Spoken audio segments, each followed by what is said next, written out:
Дрес-код безкомпромисно. В българския бизнес има едно ниво на култура. Вече тези хора, с които аз съм се срещала, определено мога да кажа, че и в различните браншове са облечени доста адекватно. И на разговорите, и на нивото, в което се провеждат срещите, включително дали присъстват ръководни кадри или са оперативни служители, но считам наистина в всички компании, с които съм разговаряла, че може да се каже, че българите се обличат много добре. Жени, мъже, независимо. Generali има 175 годишна традиция, история и една много сериозна компания на пазара, която има търговска марка, има силен бранд, който не може да бъде нарушаван от, как да кажа, недомислено поведение или облекло.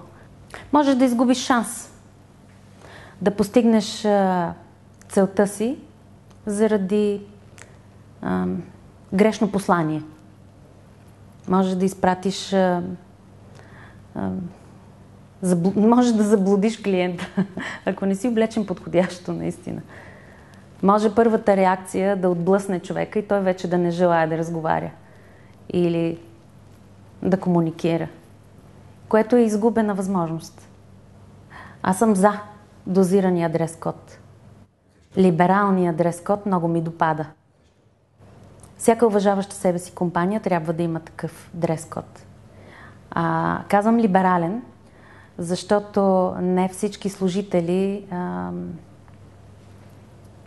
е необходимо да спазват този дрес-код по отношение на контакт с клиенти.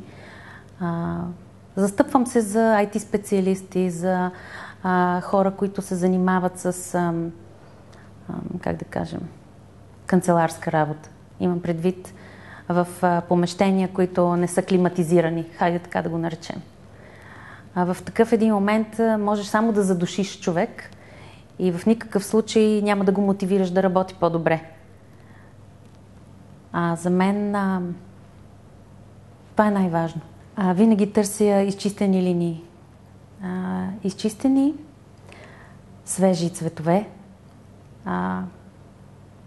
Обичам бистри тонове. Харесвам и линията на Пиетро Филипи, защото там има една елегантност, която е наистина много финна. И за мен това е много важно. Аз харесвам чистите материи, обичам естествените платове. Харесвам коприна, студена вълна, естествен памук, в смисъл имам предвид 100% памук, лен. И всичките тези материали, така да го кажем, и този текстил се ползва в изработването на тия дрехи. За мен това е много важно. Аз обичам естествени материи и чисти линии, елегантен стил и наистина има една доза мъничко агресия.